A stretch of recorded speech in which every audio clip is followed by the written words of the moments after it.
anybody. Do my little dance while I do my goodness. They thought I was tripping the pop in the molly. Steve, talk to me just to start the show off. All right. Welcome to Bring the Juice with the Lunch Pail guys here today. Steve, let's just get right into it. You were barking, and I don't know why. It was making me think about when you're in Pop Warner and you're walking out, okay? And everyone was once the little kid in the room, right? Right. Maybe you were the 8th grader playing in the end zone before high school games. We talked about that. I love Gets that you moment. fucking fired up. What was your favorite walkout chant, cheesy-ass walkout chant as a youngin'? Day by day, we get better and better till we can't be beat. Won't be beat. You remember that? No. You don't remember that? No. So your Pop Warner team used to stream that one? Oh, yeah. I think it was like Nebraska or something back in the day. Day by day. If you look it up. So does one guy scream it and everyone else responds? Everybody else responds. So you would say like day by day and everybody would be like, day by day. We get better and better. We get better and better till we can't be beat. Till we can't be beat. Won't be beat. I don't remember that one. Oh, so good. So my Pop Warner, we were a little hood. Okay. And we used to walk out. One guy would go, they can't see us. And everyone would go, who? They don't want no problems. Who? They can't see us. Who? And then it kind of hit at the perfect stage where we didn't run out on the field. We walked, like locked arms, looking like, hey, yo, everyone could run out. Now we're going to walk onto this bitch, okay?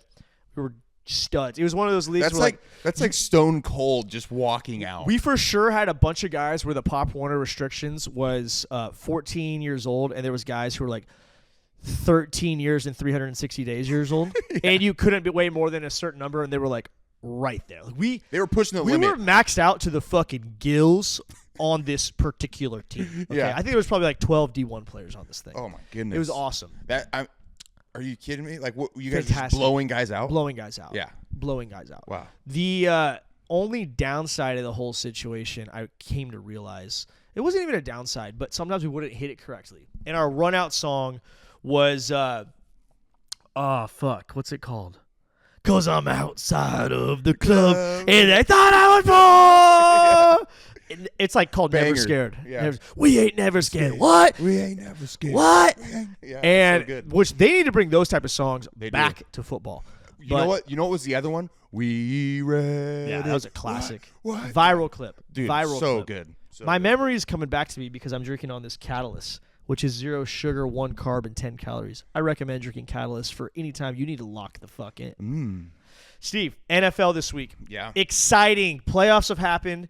We're recording this on a Monday, so we got one game left. Let's dive into it. You start us off. Okay, one thing I wanted to talk about is how fun these playoffs have been so far with the wild card weekend. But also, I think there was only 2 teams, in my opinion, that I didn't think could make it to the Super Bowl. And that was the Panthers. Yep. And I might eat my words right now, but I think the Steelers. I don't think they can make it to the play. I just don't see it in them. But the rest of them, I thought the Chargers could have made it. Obviously, the Eagles. Like all these teams are looking good. That is a very fair point, and I would agree. I thought the Panthers had no chance. I don't think the Steelers have a chance. But, how fun would it be for Aaron Rodgers to go on a run? Hey, Perk Rodgers, bro. How fun would it be for Aaron Rodgers? It would to be go on a so run? fun. And Tomlin keeps getting thrown this narrative of he can't win past that first round. Like, seeing the first of all, if the Steelers were to just win 1 or 2 of these playoff games, Tomlin would have at least 3 years, I'd say, to tell everyone to fuck off. Breathing room. Right? The guy, I mean, he's been a coach for 18 years, has a winning record every year. Exactly. How are you going to bitch about that? Exactly. Well, and that's the same thing that we've talked about with college, right? Coach Franklin getting fired. Like, well, yeah, he's good enough. How do you replace the guy? He's a top 10 guy consistently, but he's not winning the natty. Yeah. John Harbaugh just got canned from the from the Ravens, excuse me. Which is John Harbaugh gets canned. And here's what I'm confused off of. Who are you going to get that's going to be better than John Harbaugh? Because I think there's 7 or 8 coaching vacancies right now. Yeah. And every single one of them will be like, okay, we'll take that. But sometimes you just need a fresh slate, a change of scenery. That's what I was going to say. It's like I think sometimes when it's just not working and you just can't figure it out, it's nice to get a little breath of fresh air for both parties. Right. For both parties. I think Harbaugh, he's probably the number 1 candidate right now. Yeah. of a free agent coach out there to where he's going to pick and choose. He's probably not going to go to the Browns where, they're not going to have success. It's in conference. So yes. that was something I was going to ask you that I'm really curious on is, does he go somewhere where they've kind of already had a set culture and he just needs to build upon the foundation? Or is he going, I want to go somewhere where I clean house and I'm just building everything from the ground up? I think he's going somewhere where there's a quarterback, and I think he's going somewhere where their division is winnable. Could that be the Titans? It could be the Titans. I would love that. The Giants? It could be the Giants. Yeah, I would like to see either of those two. The other day I was thinking maybe the Raiders, but I just think that they're just in a weird spot that I don't know. They're in a weird spot. They don't have a quarterback. Yeah. I think the Broncos are only getting stronger. The Chargers, he'd have to coach against his brother twice a year, which would be fun. But the Chargers, especially just losing last night, they're going to be pissed. And then the Chiefs, let's not act like the Chiefs are just going to stay dead. They're going to come back. Right. Do you think he might look at how many draft picks that they get this upcoming I don't think it's a very strong draft class. This is just me talking out of my ass right now. Right. I don't think there. Name a few dudes where you go, oh fuck, like who's the guy? Well, and I'm over here thinking as well as like drafts. You have a lot of draft picks. How often are they impact players first year? It's that would be a long rebuild period. I would say your best bet if I was I would love to have the 6th pick this year and go get one of those stud D linemen from Miami. Miami, yeah. I would love to get one of those guys. Mm-hmm. But if I got the number 1 pick this year, am I that fired up about Fernando Mendoza being the number 1 or the quarterback from Oregon? Am I super fucking bricked up off that shit? No, I'm not. Right? You don't have your Baker Mayfields. You don't have your Josh Allens. You don't have your Lamars. The crazy thing is Herbert wasn't even the guy coming out. There was conversation. There's some really good QB classes. Yeah. And this year it just feels like subpar. And then you always look at who the Heisman candidates were and how they're going to succeed. Last year you had 2 heavy hitters between Travis Hunter and Ashton Genty. Travis Hunter was on a projection to do good. Ashton had a pretty good year considering such a shit O-line. Yeah. Our boy Dylan Laube was just saying how towards the end of the year he was really starting to turn on. And I think with that's the bad O-line. I think that's a case. But I don't see. Okay, Diego Pavia was 2nd place in the Heisman running. I think Diego Pavia is going to have a little bit of a Shador experience in the draft. I couldn't agree more. I think he's probably going to go to the combine and be top 5 in a lot of things. He's going to look good. I don't know if he's going to even test. I don't know how fast he is or any of that shit. He is considered a dual threat quarterback, I think. Yeah, at I least would agree. Strong with the running. But the crazy thing to me is in the NFL he's not considered a threat. Running the ball. I wouldn't be surprised if he ends up being a 5th, 6th round guy. And that's not me being a hater. That's just kind of looking at the pattern that's happened the last few years for a guy in his position. And then you're also going to see a quarterback come out of fucking nowhere. I'm sure. Tyler Shuck. There's going to be a Duke quarterback. There's going to be a Stanford quarterback. There's going to be. Wasn't that kind of how Drake May was? I mean, yeah. Drake May, North Carolina cat. Right? Did he really I feel like he wasn't really turning eyes that much. Was he didn't win the Rose Bowl or make a playoff run. Right. They weren't they were number 5 in the country all year. He kind of just dogged and then went off and had a great, bowl all-star game sequence. Yeah. Did well enough at the combine to turn some heads. You have one good pro day. Look at Zach Wilson, right? Zach Wilson, yes, had a decorative college career at BYU. They never did anything that made people go, holy fucking shit, necessarily. Yeah. Zach Wilson really went viral off that pro day bomb, a 70-yard deep post, and everyone it went viral on Twitter. Well, so remember, what the fuck was that? What the fuck was that? Let it out. Our producer just had a fucking queef fart. Holy sneeze. smokes. Sneeze like a goddamn man. Let that shit out. Yeah, say it with your chest, Jesus bro. fucking. Andy Ward would be pissed right now. The fuck was that? That was the fruitiest shit I've seen all day. Spit out his Zin. Zin's in his fucking nose right now. Get a grip over there. I lost my train of thought. No, we were talking about Zach Wilson. Zach Wilson went viral for slinging that pill 70 yards in a pro day. And I don't care what anyone says.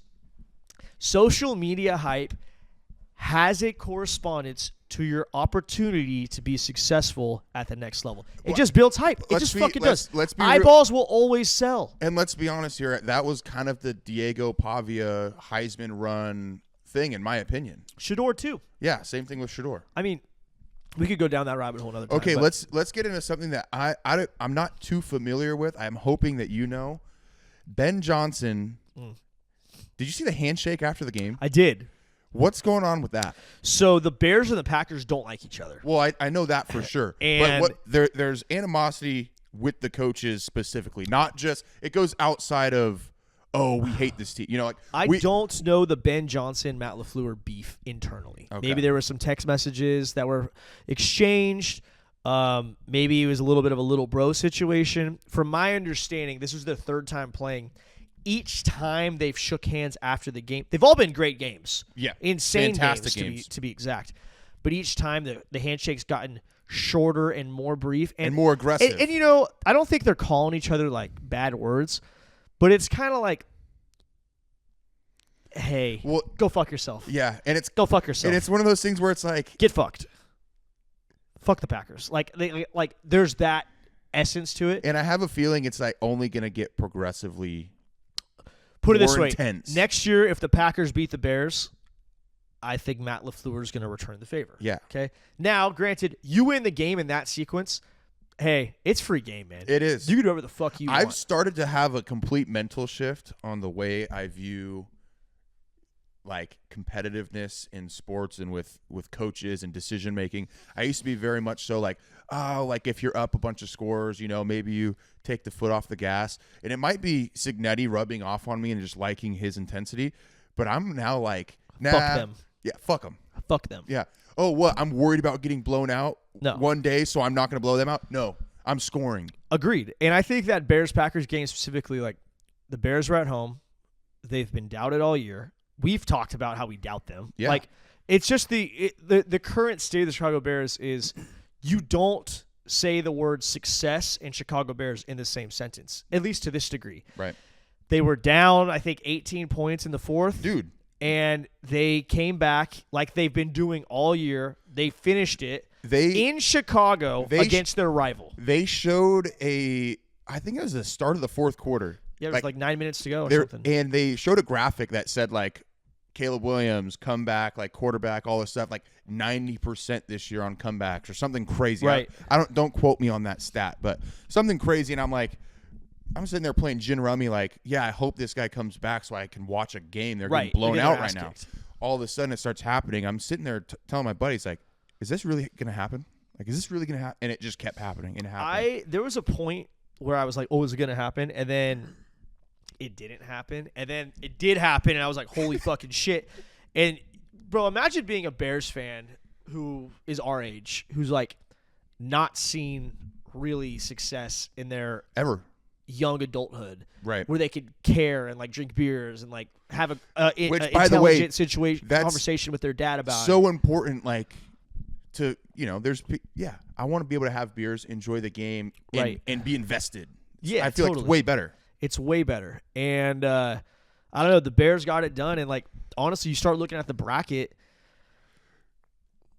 Bears could fuck around and do it, man. Like they can. You start looking at the bracket, and you're like, the Bears could fuck around and do it. Well, so here's the thing, right? They scored 25 points in the fourth quarter, which is just, I mean, some would say it's arguably one of the. I don't think that formula is going to work for the games leading up to the Super Bowl. And remember what I said. What has been my thing with Bears the whole year? It's been, I don't know if Caleb Williams has it in him to get the job done.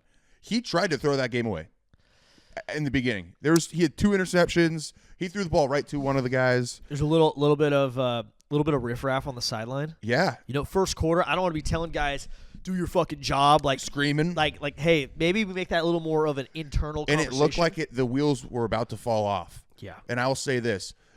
We were already talking about Drake May, who is similar in age. So Drake May might be the MVP this year. If you were to put Drake May into the Bears, I don't think he can be getting the job done like Caleb Williams has been doing, because he just has this crazy ability to take plays that are dead and all of a sudden it's a 60-yard bomb.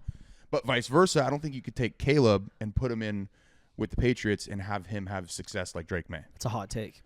Yeah. I think a good example of this would be the Kansas City Chiefs in 2024 were like very let me restart that.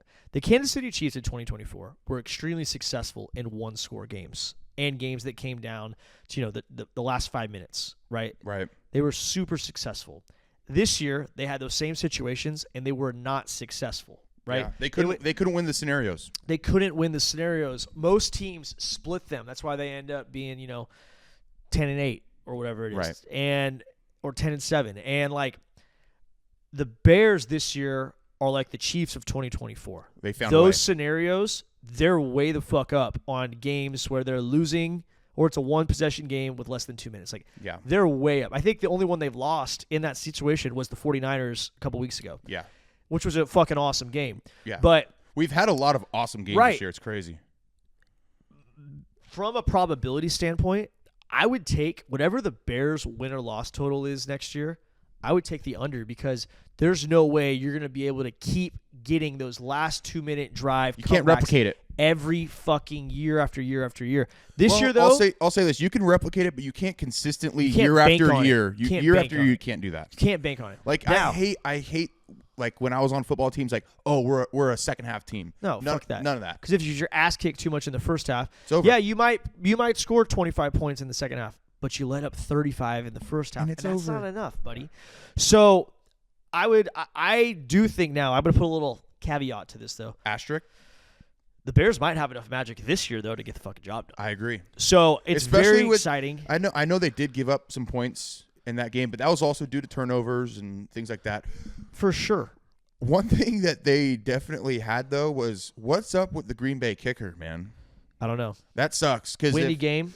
If he makes his kicks, they iced him. When's the last time you've seen a successful ice on a kicker? I think it works. It worked. I would ice the fuck out of kickers. Yeah, it worked great. He drilled the first one, missed the second one. So I don't know, man, but the Bears have a very exciting game coming up. We could get into the next round as time goes, but yeah. Basically the Bears. Let's just dive into it. So the Bears play the Rams the next game, and the Rams came down to the wire with the Panthers. Dude, Panthers. I thought they were going to get their fucking ass handed to them. What was the spread? It was over 10 points. Yeah, it was 10.5. 10.5. And it started off where it looked like it was going to be 42-14. Rolling. It looked like they were rolling.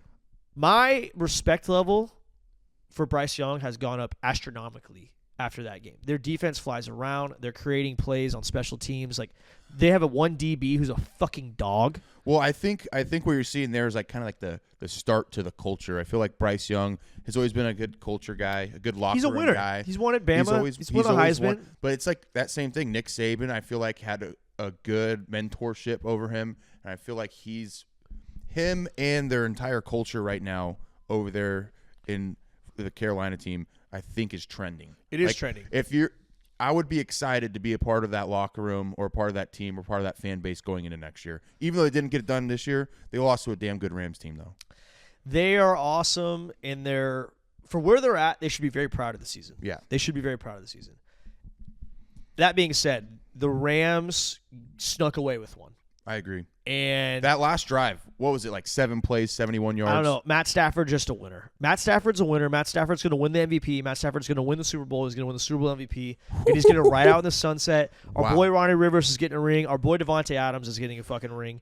It's going to be awesome. Well, Devante Adams almost got put on a stretcher. He did. But he got that dog in him. He got that dog in him and got up. Now, I'm not going to lie. I was sitting on the couch when Devante got smacked. My baby and my wife were sitting there. We were like eating sandwiches or some shit, right? I popped the fuck up. Oh, shit.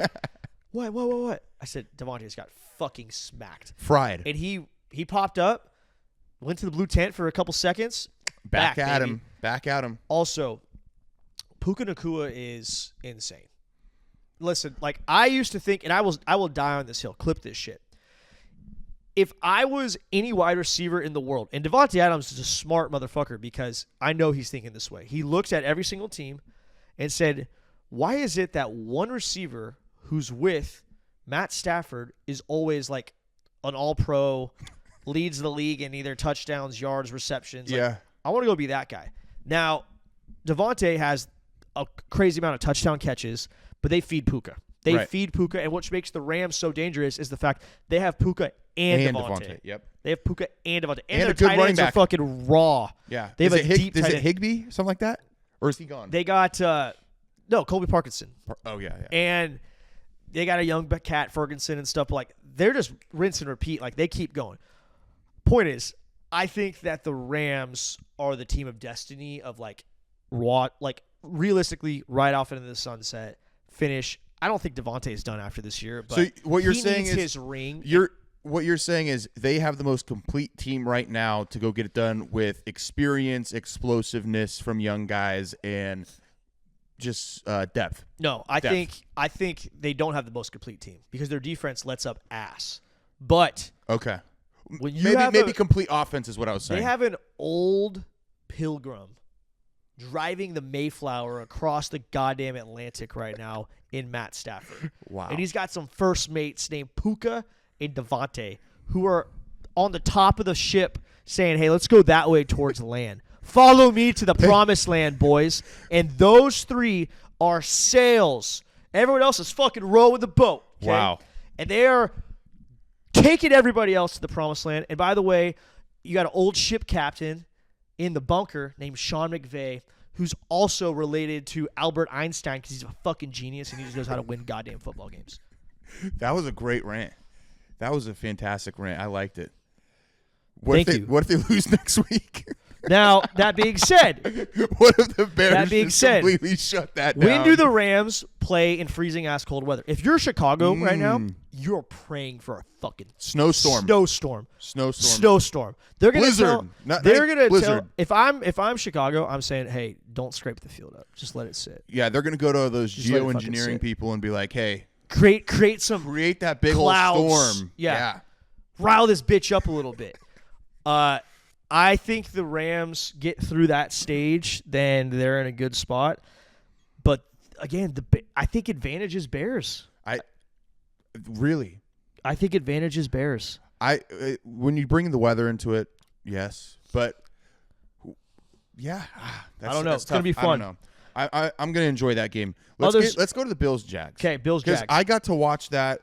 Name a better place to watch a NFL football game than Buckhorn Midway at China Peak, with the snow, with the drinks, and with our guy Josh Allen. I think there's a lot of places I could name. Probably at the game being one live. I would say my house. Wow. This guy's not fun. But not I like fun. where your fucking head's at. The vibes were set. Vibes were And when you're high. on the day, ripping the mountain, you got a cold beer and a nice TV, and you're feeling a little warm inside. You're a little stinky because your coat was... Maybe a little bit. It's good. Maybe you took a little spill and you're a little soaked, but... Good. Yeah. You set the stage, and that's a game where I was nervous that the Bills were not going to find a way because the Jags are so hot. They were clicking. They were at home. They were in that nice Florida swamp of an air. I think Trevor Lawrence, after he had thrown that 5-touchdown game or whatever, I feel like just started to ascend and started to play really good. Trevor Lawrence gets disrespected way too much. Wasn't there a point in college where he had lost one game in his entire football career? I think something crazy. Yeah. But all that being said, Jags had an opportunity to come back, broken up pass, game-sealing INT, and the Bills move on. I think the Bills – listen, we said what's the formula? If Josh Allen is Superman, the Bills can win the Super Bowl. That's a very fucking clean, easy sentence. We don't have to dive into the Bills because if Josh Allen's not Superman, they're not going to win the game. I mean, but if he is Superman, they can win the fucking game. It was 4th and 1 on the 15 or something, and he almost scored a touchdown on a QB sneak, okay, which was crazy. That the best tush push we've ever seen? It had to have been the longest. He just floated. Floated the whole way. I mean, the poor 3 guys that were standing there trying to defend that. It was only 3 of them. I wonder if they thought a whistle blew and it was dead or something. One of the guys definitely did because he was pointing. Through the whistle. Play through the whistle. Go smack somebody. Hit somebody. Be safe. I thought that was a fun game to watch. I don't know if the Bills lost that or if the Bills lose this year. I think this might be their last ride to actually win it. Realistic. It sucks because Josh has had better teams. Right. But. And again, I'm not trying to act like Chris Collinsworth or fucking any of those other guys right now, Colin Cowherd, but you got to look at who's around you. Okay, you already snuck past the Jags, who were very frisky. Yep. Now you got to go play the Broncos, okay, who are a 1 seed, who aren't used to being the 1 seed in today's era. Right. But you got to go to Mile High. Sean Payton's going to have those boys ready. Bo Nix is going to have his piss hot. Okay, so here's while we're on the Broncos, Allie's dad is a huge Broncos fan. So is Brittany's dad. He has been telling me for now probably like a month that they have not been running their full offense because they've been saving all their good plays. He thinks he's that invested? I'll have to hit my father-in-law up and Yeah, ask because he thinks that they've been playing watered-down offense and just winning, barely getting by games or winning games with the least amount of, like, showing their cards as possible because they already had kind of clinched the playoffs. I don't know. That's an interesting take. I don't know if you – I don't know. You can't I know do that. I know they wanted to secure the 1 seed. You Yeah. wouldn't. You get the home field advantage and you get the bye. Which is huge. Huge. But time will tell. Regardless, in order to beat the Bills, I think it's going to have to be a shootout. I would agree. take the over in that game in a heartbeat. Okay, wait, hold on. And Let me it's write probably that in my gonna take notes. At least 27 points to win it. I like that. I like At that. least 27. I don't see this being a 17-14 game. Well, what do you think about – we have seen the Bills struggle to score points at times, at moments, and we know that Denver's defense is good. That's the only reason Denver's where they're at is because their defense is good. Their offense has been suspect at times. Superman can do anything against anything. I like it. So if Josh is Superman, Bills win the game. Simple formula. Yeah, that's easy. We don't even need to talk about the rest of it. Let's go to the Eagles-Niners. The not undefeated, but the reigning Super Bowl champs get taken down at home against a dismantled, hurt 49ers team. Yeah, like Swiss cheese. They have holes everywhere in their roster right now. But I think it's so impressive. I said it last week. It's like you put a 49ers helmet on and, like, you become an all-pro type fucking football player. Well, one thing I said this when Warner went down, when Fred Warner went down, I was like, I have a feeling they're going to find a way to win games just because they're gritty. Like, they've always dealt with injury. Tell me a year when the 49ers haven't had crazy injuries. If they were fully healthy right now, I think they'd be extreme Super Bowl favorites. I like agree. If you had Bosa, Warner, a healthy Kittle, just alone. Yeah. Maybe you put Ayuk back. Mm. You're fucking. Even Pearsall, he's been spotty with That's what I'm saying. injuries. Like you're gonna kick ass. Trent Williams was down for a couple of games. Like, I just think that's a very simple formula where you're going to win because you have the scheme, you have the locker room. Easily, in my opinion, best locker room in the NFL. Okay.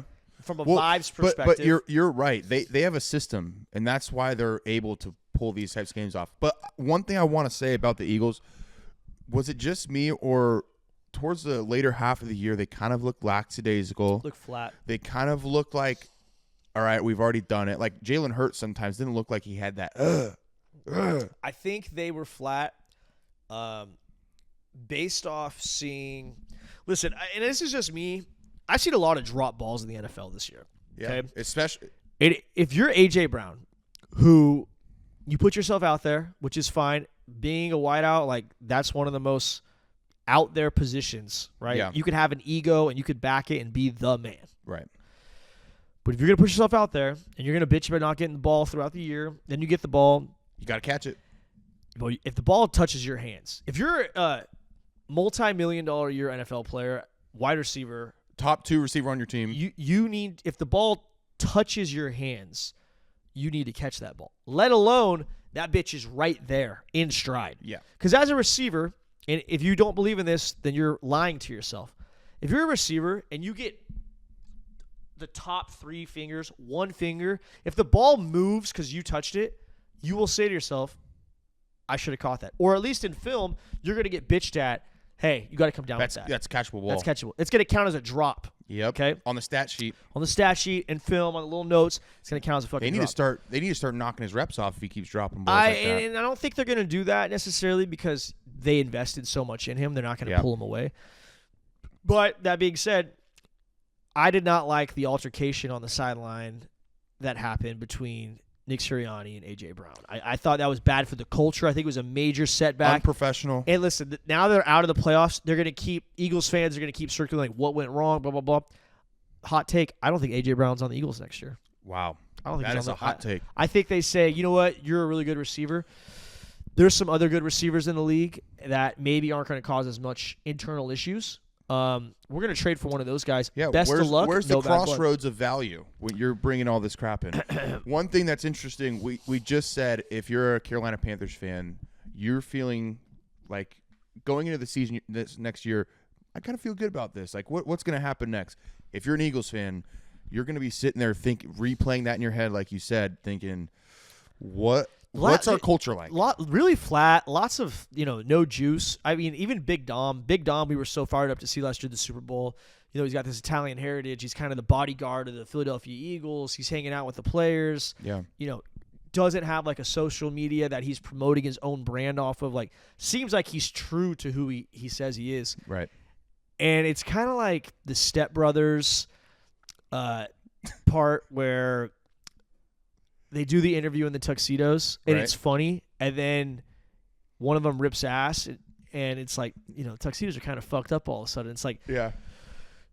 It was awesome to have Big Dom there and be a presence, like such a piece of the team while they were winning. And now he's on the sideline with a headset on, and you got players getting into it with coaches. I think Nick Sirianni is being a bitch the way he's acting in general. Wow. Like, why are you going to go motherfuck? Like, don't act like that. Bill Belichick would never go do that. Do it in the locker room. Do it, or you know what? Halftime. Keep your fucking. You can walk over to him fast. Put your fucking play sheet above your mouth. Yes. And like, grab him by the face mask and have an internal conversation. Don't flail wave your arms and jump. What the fuck? Like, you don't got to do any of that shit. So, I think there's people that are kind of being like, we need to change a little bit of the culture, because Philadelphia is one of those places with the most cutthroat fans in the world. Brutal. And people have wanted Sirianni's head since he started, even though he's had success with them, which I think is crazy. But I think this is going to be a major gut check to the Eagles. I like that take. Yeah. I like that take. And one thing on the 49ers, too. They need to give, when I say they, I mean the world, you got to give Brock Purdy some fucking props, man. Brock Purdy's a dog. Irrelevant. He's a dog. He's a dog. He's a winner. He's that guy. Frank, there was a point in this season when we were talking about, should Mac Jones stay? Is Mac Jones going to take his job? And the guy and Purdy just keeps showing like, nope, I'm here. I think part of Mac Jones' success, yes, he's the one who is slinging the pill, making decisions, whatnot. But it's kind of like those you surround yourself with become part of the way you act. Right. Okay? If you're around winners, you're probably going to be a winner. Yep. If you're around losers, you're probably going to be a loser.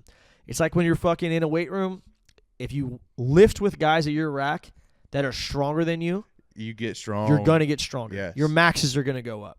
If you lift at the rack where you're the strongest guy, probably going to stay stalemate for a little bit. Yeah. You never want to be the smartest guy in the room. I get it. You do want to rise up to the occasion. That's in anything in life, brother. I don't know if you see a smile on my face, but I love that. It's the truth, right? We like to surround ourselves by each other because we're like-minded individuals who are going to check each other when it's right. We're going to pat each other on the back when we have small successes. Exactly. But you don't want to stay the same. It's okay to have spikes. It's okay to have spikes as long as the big spike when you take the scope out is going that way. Looking like the S&P 500. Exactly.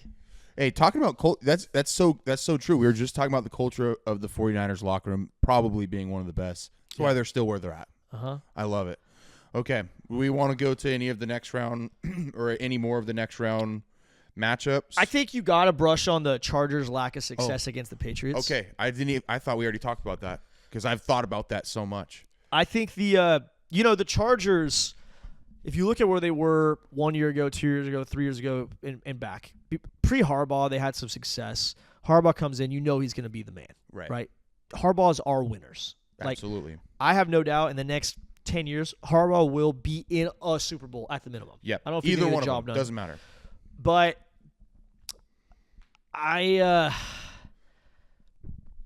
they should probably draft only offensive linemen in this year's draft. I could just draft trade somebody and at least one receiver. I don't know why they didn't feed Ladmore. I think Ladd McConkey's underutilized. Well, Ladd McConkey could be Puka Nacua. He could be. He's that good. Different size, but different skill, and he can dice up a secondary. I don't understand it, but they weren't feeding him. Well, it all starts with the run game. obviously their running back's out. He played 2 plays. Yeah. Or Marion Hampton, which sucks. But you could see it was very one-dimensional. The announcer said at one point in the game, like, Herbert, and early in the game, Herbert did kind of have a little more time than he normally did early in the game. But it was kind of crazy to hear. As soon as the announcer said that, he just started getting smoked. It is. I mean, the Patriots also didn't have a great game, but they got the win, which is all that matters. Yeah. And the Patriots are moving on. We could get into that in a sec. But I would love to be a fly on the wall in any offensive line-related meeting for the Chargers. Did you see that last play where the nose guard just beats the center, and you see him like get pissed? Yeah. Like, I want to know what's happening there, because is there a leader in that room who's calling everybody out? Is there any accountability? If you're the O-line coach, are you going home to your wife just being like, God fucking damn it, man, like, we can't do shit? Like, yeah. Also, from a scheme perspective, like, I know they utilize a fullback every once in a while. I know they have tight ends.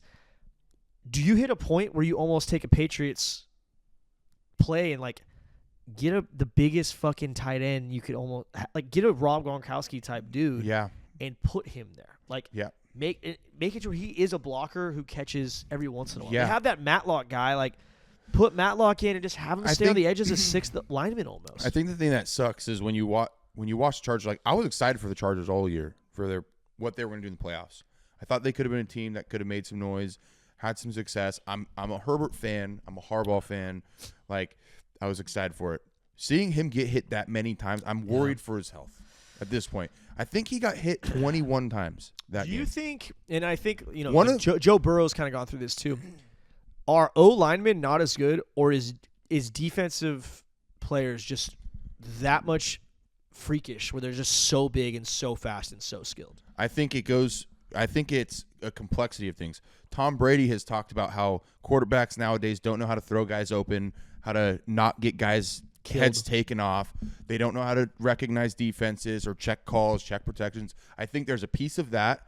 Then there's a piece of these D linemen are getting freakishly, like, athletic and strong and it's not just one guy. It's not just, it's just Aaron Donald. Now it's like you have like 3 guys. You have 4 guys that are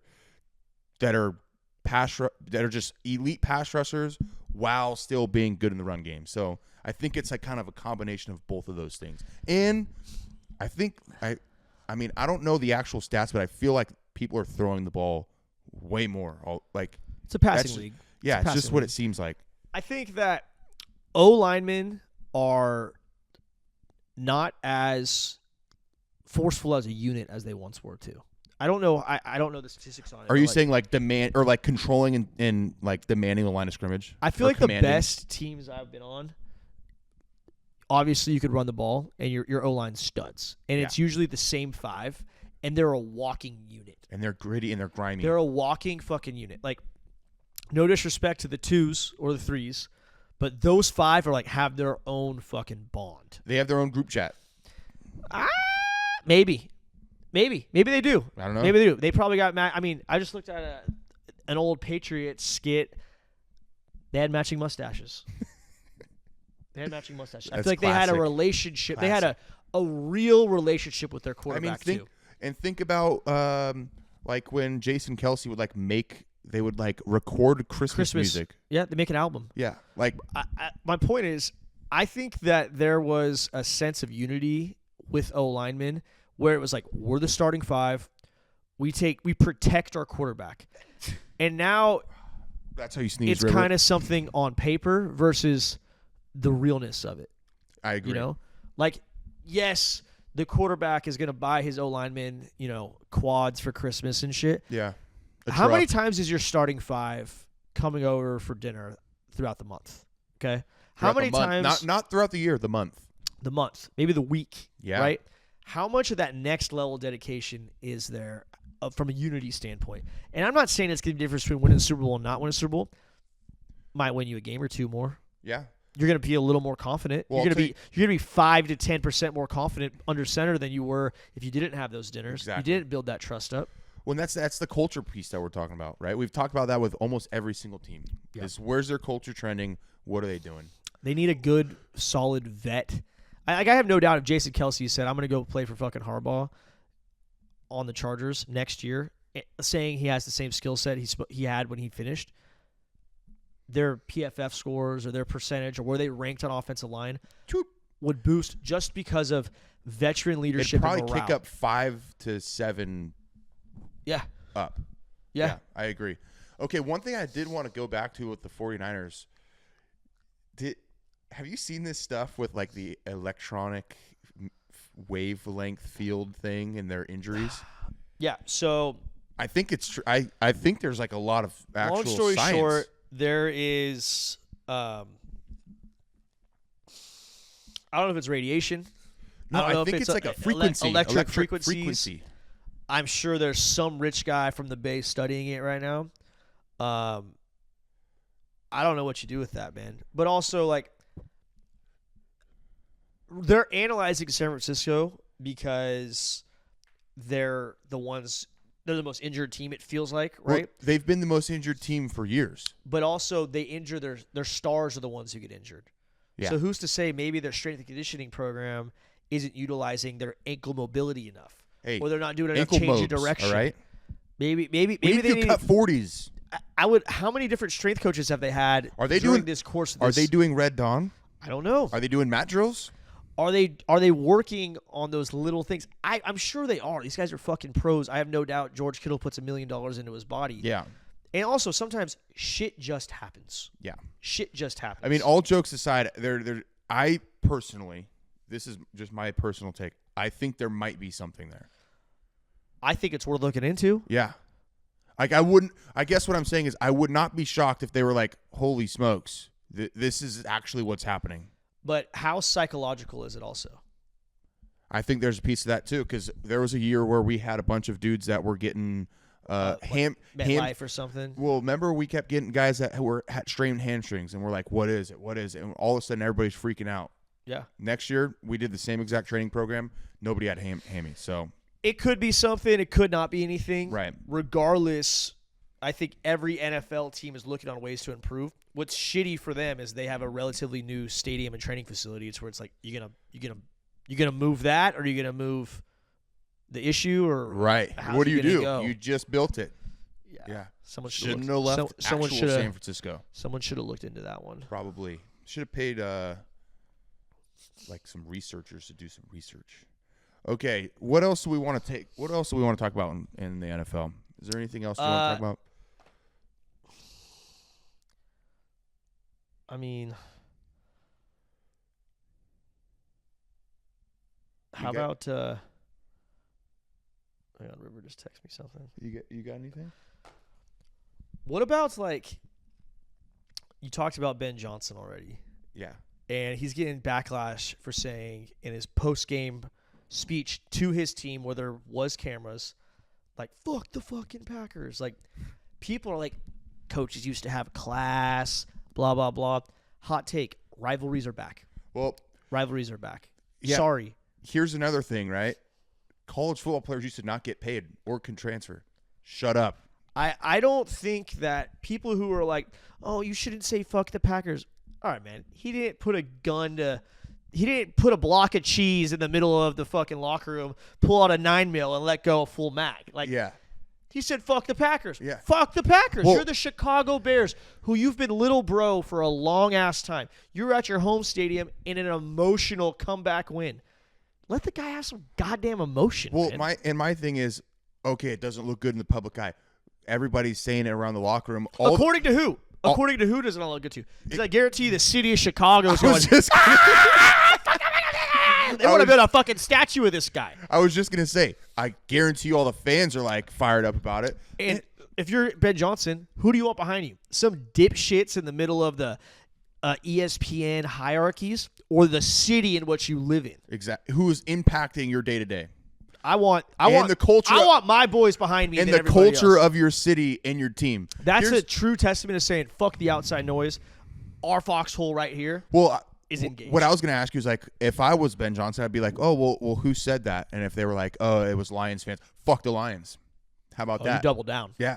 Fuck them. Hey, it's us versus everybody. You don't want to throw stones from a glass house, okay? Right. Because one thing Ben Johnson did do is he opened up a can of worms to where that beef between the Packers and the Bears, like, that shit's heating up. Well, and now it's going to be as long. It's going to be as, for a while, forever. At least for a while. Yeah. But you got to remember the Packers fucking kicked your ass for so many years. Well, and let's say they start kicking your ass again, like. Now, I guess if you're up, punch him in the mouth, let it go. Yeah. But you got to understand, you open the can of worms now to where Matt LaFleur, if he wins next year in that first game or in the playoffs, his first thing's going to be like, fuck the Bears. And that's coming. Yeah. But like you said, rivalry's back. And rivalry's back. As a fan, I don't know who's going to complain about that. I like that. I want to see them getting after each other. College ball. Yeah, let's do it. We have a national championship lined up between the Indiana Hoosiers and the Miami Hurricanes. The U is fucking back. Wow. Hey, I didn't think they'd be here. I want to start off by saying, I think it was like 5 weeks ago we said they are so fraud. They're such frauds. They suck. Carson Beck sucks. I mean, they are frauds. And again, don't bitch about the bracket because anybody can win anything. Yep. We didn't think Miami was even going to be in it because they couldn't win the championship in the weak-ass ACC. Right. Couldn't even get in the championship. Yep. Did you think Georgia was going to lose? Did you think Bama was going to lose? Did you think Ole Miss went further than I thought? Like, yeah. Texas A&M, who was top 2 all year. Like, if you would college football's nobody knows what's going to happen. Elite. And no one's going to know next year. And Miami might go 7-5 next year. They could. They might. But this year they're in it. That being said, it's awesome they got this far. Michael Irvin gets to hit garbage cans with the belt and shit. Hey, which, by the way, hey, Unc. Let the man live. Hey. Here's what I think. Hot take. I think there's a belt manufacturer somewhere in Indiana. It's for sure going to be U.S.-made leather. And on that belt, it's going to go around, and it's going to say the scores to every game all year long. I don't know what the score of the first game was, blah, blah, blah. About this notch right here, it's going to go all the way around. About this notch right here, it's going to say Alabama 38-3. Yeah. And then there's going to be a belt buckle that says Indiana National Championships. I think the belt manufacturer is going to have a scoreboard of every game this year with a belt buckle that says Indiana National Champions, and it's going to be called the Belt to Ass 2025 season. That's crazy. And I guess what? I'm fucking spending $300 to get that bitch. You think the whole state of Indiana, they could sell 100,000 of them? I think they would sell way more than 100,000 of them. 500,000. Maybe. Dude. But like, think about this. I wear that belt forever. The most losing program in school history. Their announcer, like, the guy that's the voice of the Hoosiers football or whatever, he said, you can't even use turnaround as the statement for what Cignetti has done. No, he's like, it's not even a equivalent of what happened here. They hit the jackpot. It's insane. I want to go over one thing, please, because you brought up the Alabama score, right? And I would say most people watching college football this year would say Oregon was a better football team than Alabama. Like, if fair statement, right? If they played in the game, a lot of people would say, I think Oregon would win that one. Okay. I think Indiana did Oregon way more weird than they did Alabama, personally. It was a semifinal. I do think that Curt Cignetti, being a guy who came from JMU, who respects D3s and D2s and D1AAs and Group of Fives, I think Curt Cignetti said, these guys, JMU guys, they deserve a shot. He still has relationships at JMU. He was only there 3 years ago. Right? And he wanted to say, he probably could have put up 70 on Oregon, to be honest. Yes. But I think he wanted to make a statement that basically was, hey, these guys got blown up by 35. Like, you don't say JMU doesn't belong in the playoff, because guess what? You're big bad Oregon, you're big bad Big Ten team, SEC team. Like, anybody could get their ass kicked at this table. So I think Curt Cignetti was trying to make a statement a little bit. I agree. To back his boys. I agree. And most of the players that he has are JMU guys, right? There's a lot of studs from JMU that came with him, yes. And I was just talking with a buddy today. If Indiana pulls this off, and let's just say they beat Miami, right? I think they might blow them out, but that's just my opinion. Yeah. Let's say that happens. They're now in the conversation of, are they better than 2019 LSU? Right? Could they be? No. I think they're in that conversation. If they blow up, I think they're in. Yes, if Indiana completes the undefeated season and blows out Miami in the Natty, are they in the conversation of being compared to the 2019 LSU team? The correct answer is yes. They are in the conversation of being compared, and then you compare and you say no, they're not better. So let me finish my take. Sure. My take is, going off of the JMU conversation, is Indiana's doing that. They're blowing teams out, and they could have a perfect season without any of the studs that LSU They have no had. 5 stars. Yeah. They have like 3, 4 Which stars. to me is like just unbelievable. Is that culture, is that locker room so tight, is the belief so strong that they're just blowing teams out with maybe better players? I think just off of the belief and commitment alone. I think belief gets you far, but it doesn't win you natties. Right. There's skill, there's scheme, there's discipline, and there's execution. Yeah, it's just a bunch of guys and got overlooked. Everyone's starting to change the narrative like, oh, they're like such an old team. Who gives a fuck how old they are? You think they give a fuck if they won that ring when they were 21 versus 23? No. They don't give a shit. They just want to win the motherfucker. Yeah, agreed. So here's the thing. If they go out and blow out Miami, right, who has been showing that I think they just got to win. Blow out is one thing, but I think if they just finish the deal. Well, going back to our Alabama-Oregon thing, right? Okay. Because I know you had said, like, you had made the video about how Bama had gotten beat so bad. If you had it black and white, you would think that Indiana was the old Alabama. With a minute left to go in the game, Oregon was down 41. You got to think, is Indiana really just that good, or are they just on a sick one? Because you would think, the way the Oregon-Indiana game went in Autzen, it would have been a lot closer of a game. I don't know. I don't know either. Maybe it was executed. I think as far as eras being created, Indiana needs to finish the job this year to create the start of a dynasty. Agreed. And then you got Fernando Mendoza saying how his little brother, who's the backup quarterback, is better than he is, and he's younger and he's got more years. Maybe there is a run that happens. Well, dude, the crazy thing is they had Oregon messing day one install stuff up. Yeah. They were messing up RPO. It's bubble. It's a simple game if you make it a simple game. Yeah. And they just do the little things better. Yeah. That's it. So I'm excited to see. Okay, Steve, I got one more thing for you, okay? I have one thing too, unless it's the same thing. No, there's no way this is the same thing. Okay. Wait, I'm still on the college football okay, go ahead. topic. Finish yours. I just want to talk about this whole transfer portal stuff, right? Okay. Because I just saw the Nebraska had a quarterback that was committed there, and he flipped, last minute or whatnot.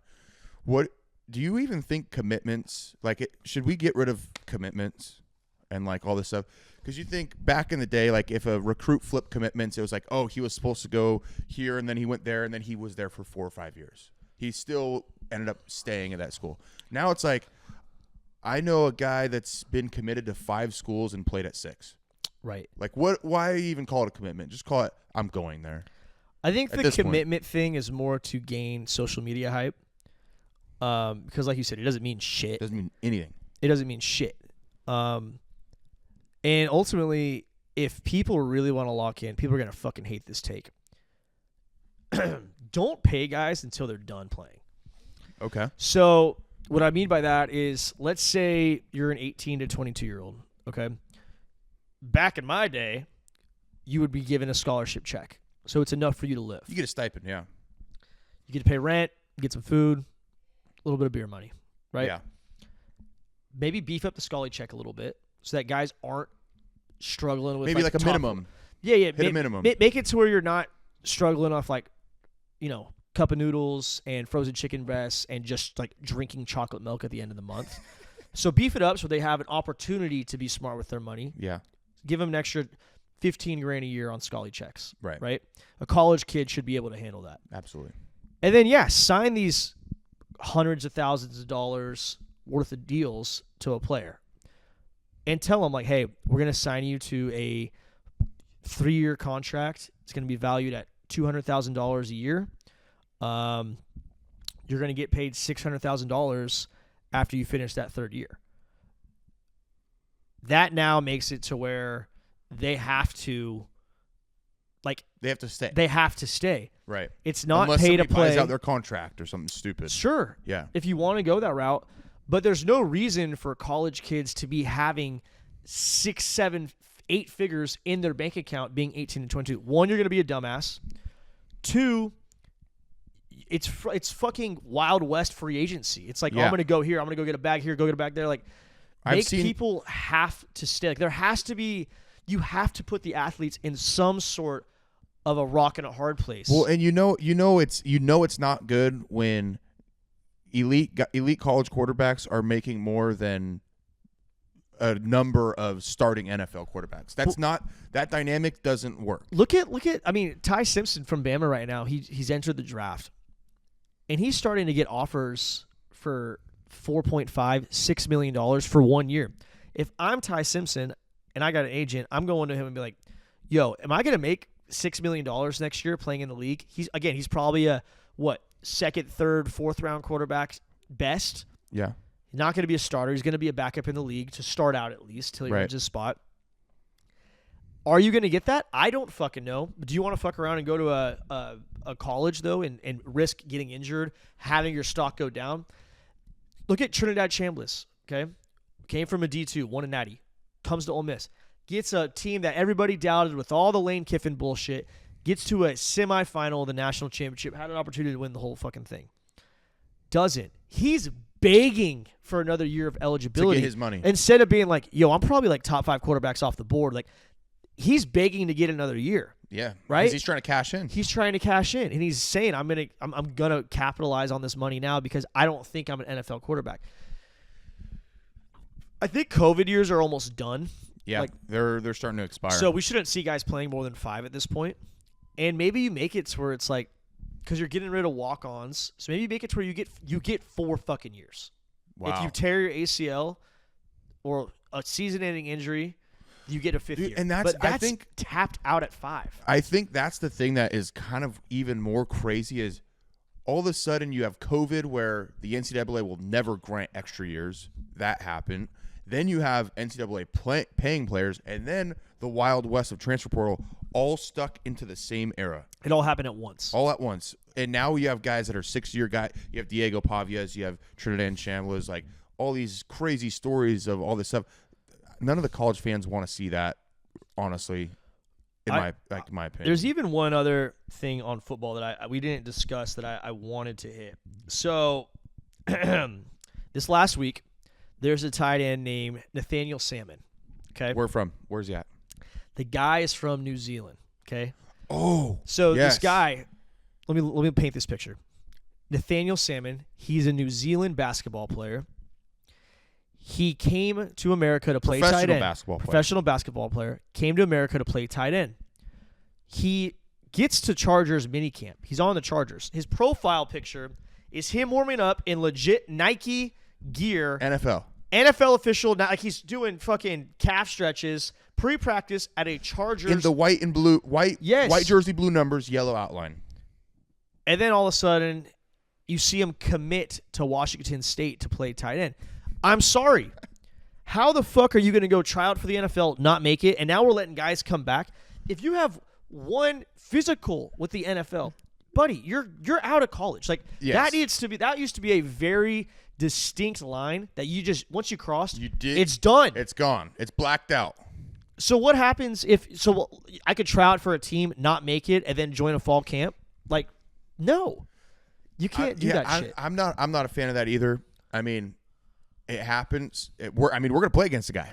That's what I'm saying. We're playing against a guy. Kirby Moore. I'm gonna interview him about it. I love it. All right, yeah, kind of crazy. Steve, I got one more thing. I need you to come over here, okay? This is a reaction video. Oh, no. You can leave your mic there. You can use my mic. All right. So this happened, and it comes on this side. All right. So this happened on in a wrestling match. I need your reaction.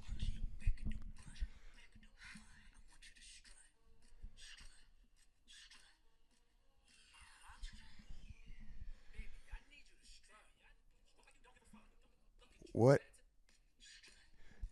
Is it's a dude? It's a dude. Wow. Being a wrestling guy. The tweet is like the guy says I'm hanging out. Yeah, I mean, I would really hope that if son lost to that guy, baby, I need you to strut. Hey, it's gonna be a long night, and we're gonna be training, brother. You're gonna have 5,000 single legs, 5,000 double legs. That's never happened. You're not losing a match again because if that happens again, you're paying. You're going to Dagestan, brother. Oh my gosh. Anyways, great show today.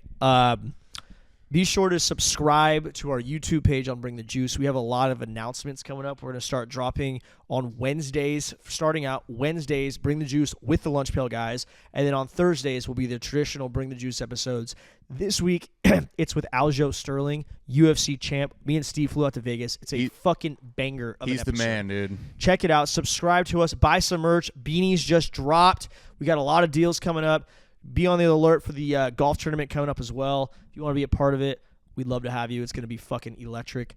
Army of Grit. We will see you next week. Let's go. Don't mess up the aura, I ain't anybody. Do my little dance while I do my God goodness. They thought I was tripping or popping the molly. You out there copying swag, wrapped up in coin.